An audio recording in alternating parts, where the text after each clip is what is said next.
Yan, ang sobrang init. Grabe.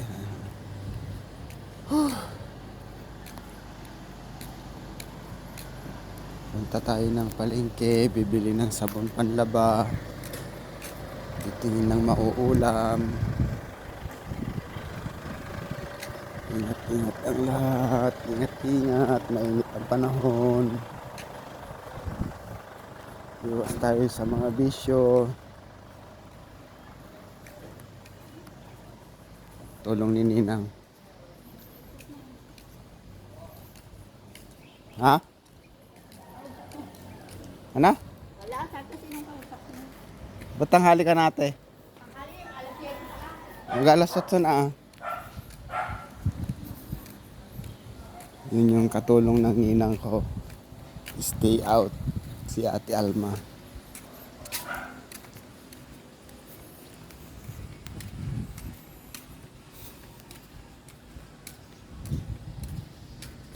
Itong village na to, hindi naman kalakihan, medyo maliit lang naman to. Siguro nasa 5 hektarya lang naman. Hindi mo makikitaan to ng tindahan dito sa looban. Bawal ang magtinda. Mayayaman nakatira dito. Bawal silang magtayo ng tindahan para mapanatili ang katahimikan, kalinisan, at organisadong village. Nahigpit sa mga gwardiya. Pagpasok mo pa lang sa gate, hahanapan ka na ng ID. Tatanong kung saan ka pupunta, kung kanino ka pupunta. 24/7 ang gwardiya dito. May CCTV.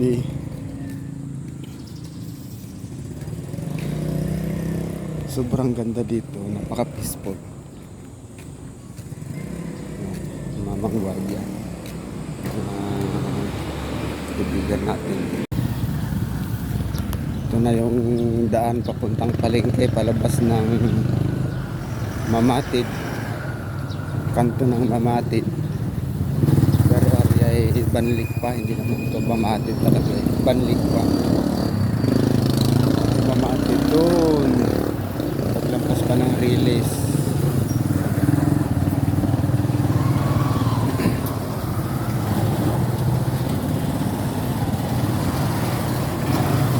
Lakad lang sa umaga para ma-exercise ang mga ugat. Dahil sa trabaho, walang exercise. Laging nakaupo. Lalo pag napa-assign sa hayahay na pwesto. Upo lang hanggang matapos ang duty. Kaya kailangan natin ng exercise. Lalo at tumatanda na tayo. Ilang taon na ako, 46 na. Kailangan ingatan ng sarili, kumain ng sustansya, umiwas sa inom, bisyo,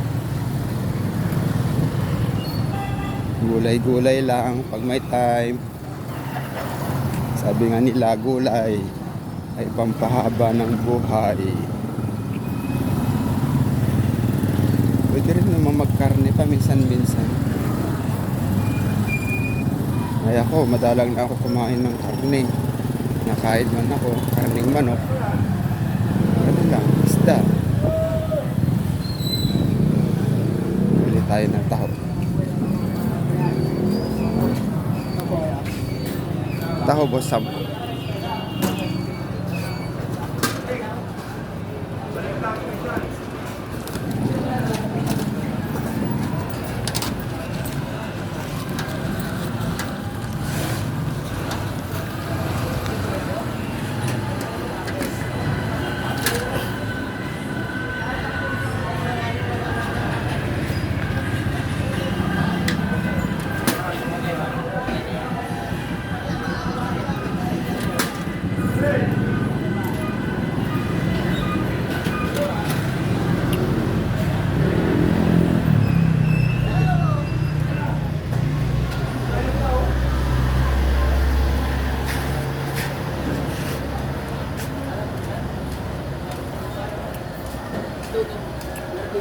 Baby.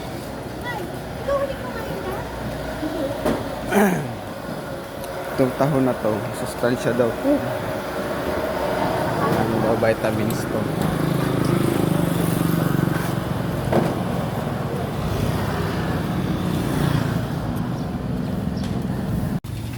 Rin na ito ang palengke. Palengke ng Banlik. Kabuyaw, Laguna. Ato yung dalawa. Yung asawa ni Kat.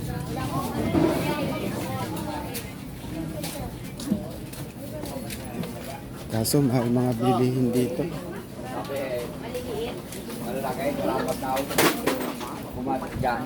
Dapat yun isasagot mo. Hindi ako, madalang ako bumili dito. Doon ako bumibili sa may labasan. Ang mga kariton doon, sa sidecar. Doon ang mura. Tapos parehas din naman ang lasa. Depende na lang sa pagluto.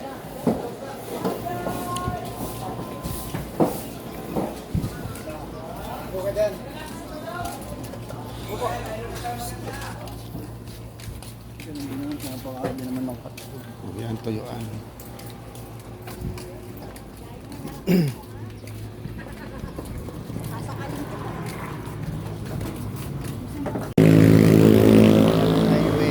Highway. Yan, yung papuntang Kabuyaw. Yan, ito naman yung papuntang Kalamba.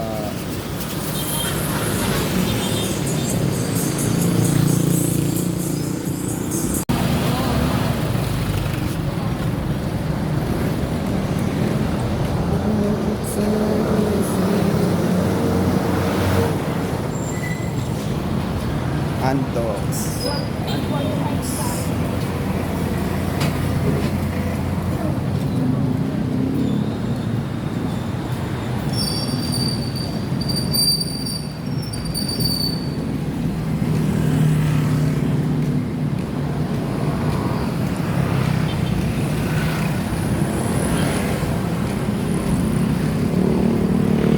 Oh, bukas na yung mga inasal.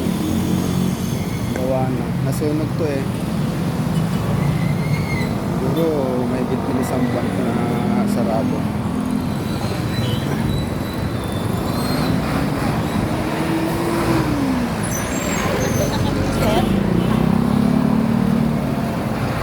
Yan naman ang Jollibee.